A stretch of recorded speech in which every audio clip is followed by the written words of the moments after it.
वाह मुंहिंजा ज़ुल्जलाल ज़ात तुंहिंजी बेमिसाल हीअ फना दुनिया सॼी पर तुंहिंजी कुदरत लाज़वाल वाह मुंहिंजा ज़ुल्जलाल फैसला तुंहिंजा अटल ऐ खुदा कुरान में तो फर्क ज़ाहिर रखो इन सजन हैवान में फैसला तुंहिंजा अटल ऐ खुदा कुरान में तो फर्क ज़ाहिर रखो इन सजन हैवान में तो तड़े शैतान खे अशरफ क्यों इंसान खे तो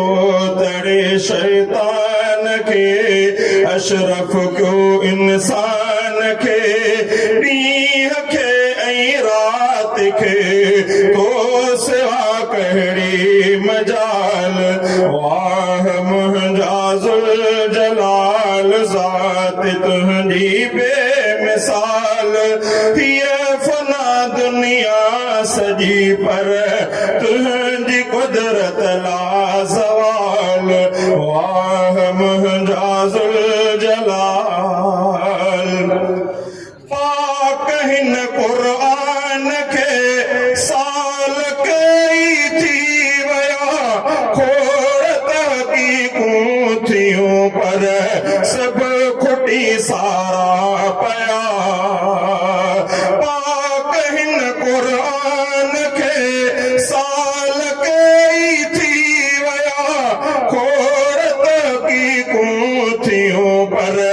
सभु खुटी सारा पिया ज़ेर ज़बर ऐं पेश जो थी न सघियो फ़र्क़ को ज़ेर ज़बर ऐं पेश जो थी न सघियो फ़र्क़ को हर रुकू आयत सची हर अखर में आ कमाल वाह मुंहिंजा ज़ुल्जलाल ज़ात तुंहिंजी बेमिसाल हीअ फना दुनिया सॼी पर तुंहिंजी कुदरत लाज़वाल वाह मुंहिंजा ज़ुल्जलाल तो विछाए ज़मीन खे विच कयो काबो धणी सारी दुनिया थी झुके मोहतरफ काबे खणी तो विछाए ज़मीन खे विच कयो काबो धणी सारी दुनिया थी झुके मोहतरफ काबे खणी बैतुल्लाह जी शान में साफ़ लिखल क़ुर्आन में बैतुल्लाह जी शान में साफ़ लिखल क़ुर्आन में तो करे वाज़िह छॾियो बेशक तुंहिंजो आजमाल वाह मुंहिंजा ज़ुल्जलाल ज़ात तुंहिंजी बेमिसाल हीअ फना दुनिया सॼी पर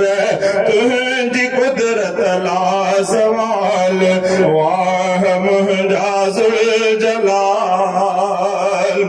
थी किरोड़े साल या सिज अञा आहे जवान थी किरोड़े साल या सिज अञा आहे जवान वक़्त ते उभरे पियो तो कयो रोशन जहान शाम जो वापस वरे शाम जो पाछो करे शाम जो वापस वरे शाम जो पाछो करे चंद्र साथ निशान कई रात जी राहत बहाल वाह मुंहिंजा ज़ुल्जलाल ज़ात तुंहिंजी बेमिसाल हीअ फना सजी पर तुझी कुदरत ला ज़वाल वाह